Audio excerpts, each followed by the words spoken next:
So for the last couple of days, I have been gaming a little bit more than usual because I found out not too long ago that Diablo 2 still lives. And Diablo 2 was always one of my favorite PC games, even before switching from Windows to Linux back on my Windows machines, 20 years ago or whatever. This game came out like 23, 24 years ago, and I was a player of Diablo 2 day one. And of course, before that, I played the original Diablo game. Very cool game.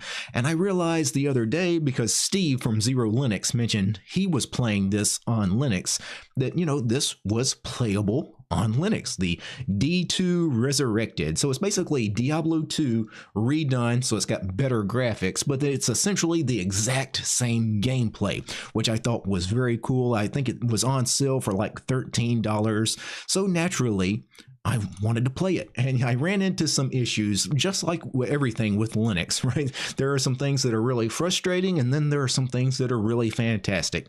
Now, the way to get Diablo 2 Resurrected on a Linux machine to get it playable, it's not a Steam game, right? It's a Battle.net game from Blizzard, and the easiest way to get up and running Battle.net, according to a Google search, was to simply install it through Lutris. So I installed Lutris on my machine, but I kept getting this annoying error with Lutris, where apparently it's a common error, especially on Arch Linux-based systems, where you try to install Battle.net through Lutris and it crashes when it reaches 45% done.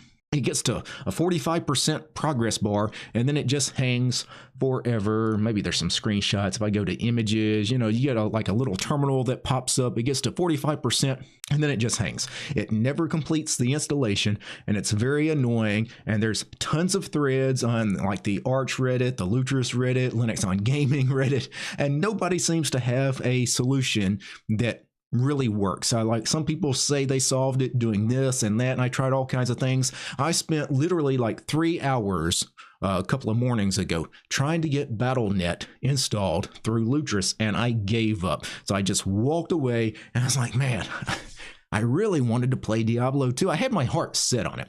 So then I remembered a few years ago, I think 2-3 years ago, I discovered a program called Bottles. And Bottles is a really neat program. It basically is a front end to Wine. It makes installing things through Wine easier. And I thought, you know what? I could use Bottles to install Battle.net, and maybe that'll actually work. And to my surprise, it works flawlessly. So let me show you how this works. So I installed Bottles as a Flatpak. I just did a Flatpak install Bottles. The reason I chose Flatpak was because I chose Flatpak. Bottles, I think their default package format, the one they seem to push, is installing the Flatpak version, and of course it's always up to date. So I just installed the Flatpak, and then all I did was create this bottle. I named it Battle.net, and it needed to be a gaming bottle. Now, if you've never created a bottle before, just hit the plus sign here.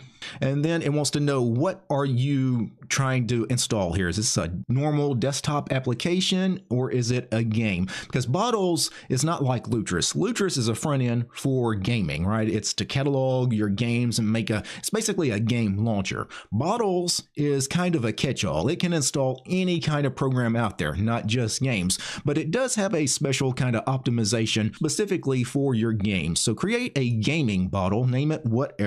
This can be Battle 2, because I've already got a Battle.net bottle.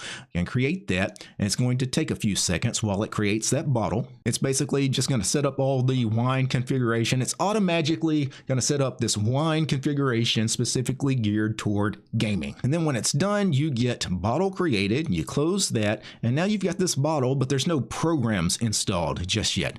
Then you go install programs. And for me, I was pleasantly surprised, because when I tried this, I really didn't know if they would have a default option to install Battle.net. I thought I would have to go download the files myself, the install files, but it's right here, and it's gold, meaning it should work. And then you just click this button here, and it installs the program for you. It takes a few minutes for it to install. Now, of course, I don't need to run through the installer because I've already got it installed in a different bottle. Now, I don't need to keep this bottle because I've already got one that's got the Battle.net program, so I'll delete Battle 2 later. I don't think there's a way to actually delete the bottles inside Bottles itself, the program, but you can go, I think it's in your home folder. I think it's .var/app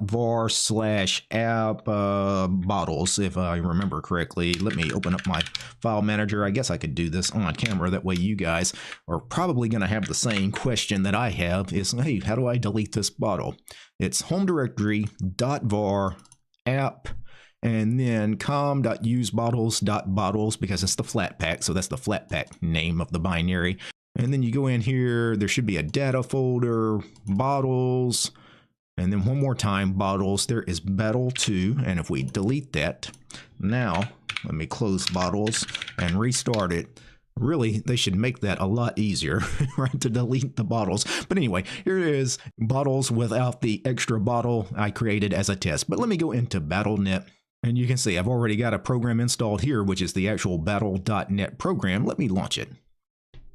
And finally, the Battle.net window pops up, and this is where you, if you have an account, you enter either your phone or your email and your password for privacy reasons. I'll log in off camera. You guys don't need my email. You certainly don't need my phone number. If you don't have an account, of course, you can create a new Battle.net account if this is your first time using Battle.net. And I went ahead and entered my login credentials. It's going to take a minute or two for this window to load as well.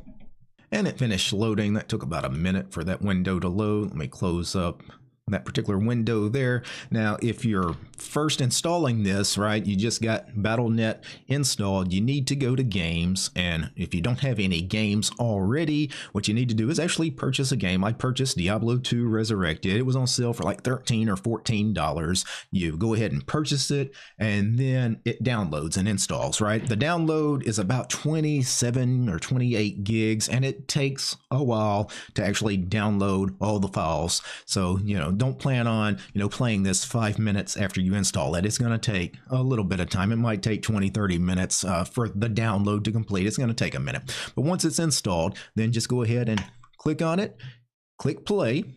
Let me get this particular window out of the way here. And hopefully you guys are hearing that. I'm actually not hearing the desktop audio. Let me pull up Pulse Audio volume control. All right, I had to play with Pulse Audio volume control. Now you guys should be hearing the audio, but I also can hear it.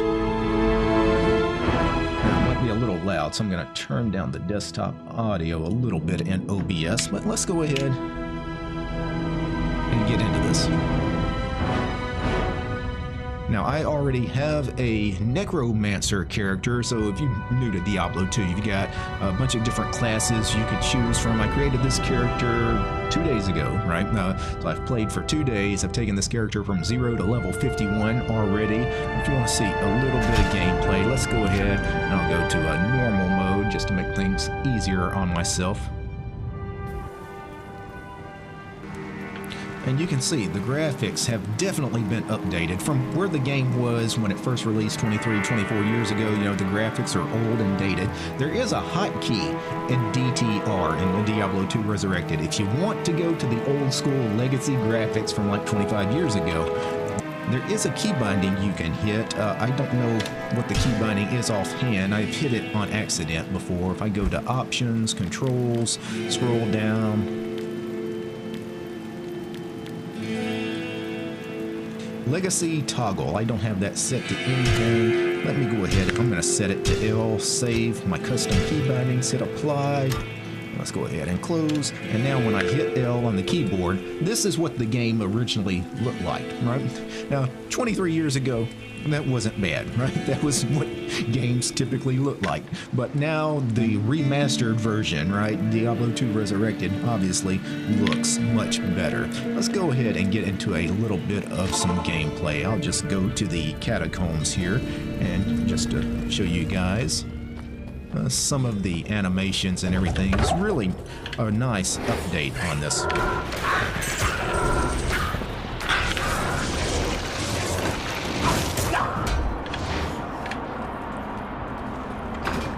Really cool stuff.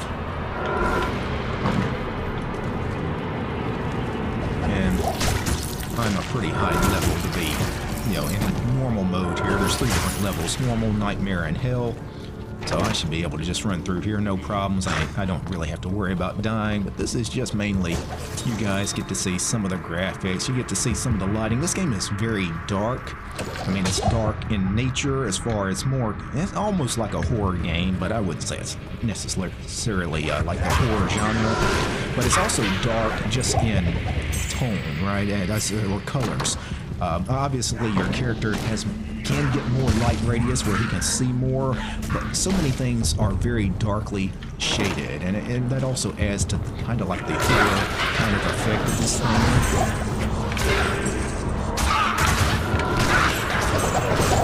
Not enough mana.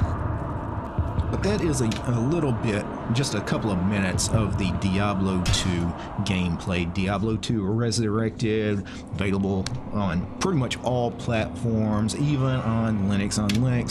Even though if you search for Diablo 2 Resurrected on Linux, everybody recommends you installing it through Lutris.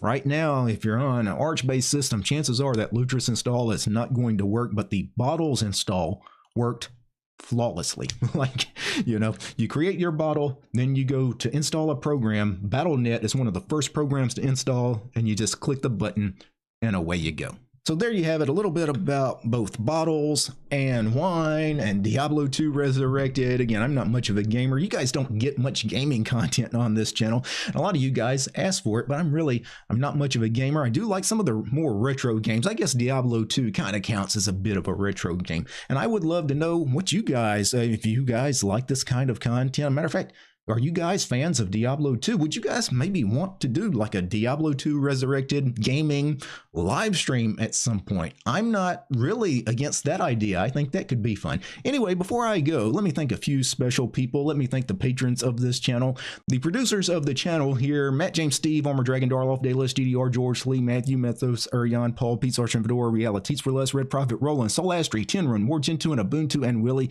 These guys, they're my highest tiered patrons over on Patreon. Without these guys, this quick look at Diablo 2 Resurrected running on Linux through bottles wouldn't have been possible. The show is also brought to you by each and every one of these fine ladies and gentlemen. All these names you're seeing on the screen right now, these are my supporters over on Patreon, because I don't have any corporate sponsors. I'm sponsored by you guys, the community. If you like my work, want to see more videos on stuff like maybe Diablo 2 Resurrected, subscribe to DistroTube over on Patreon.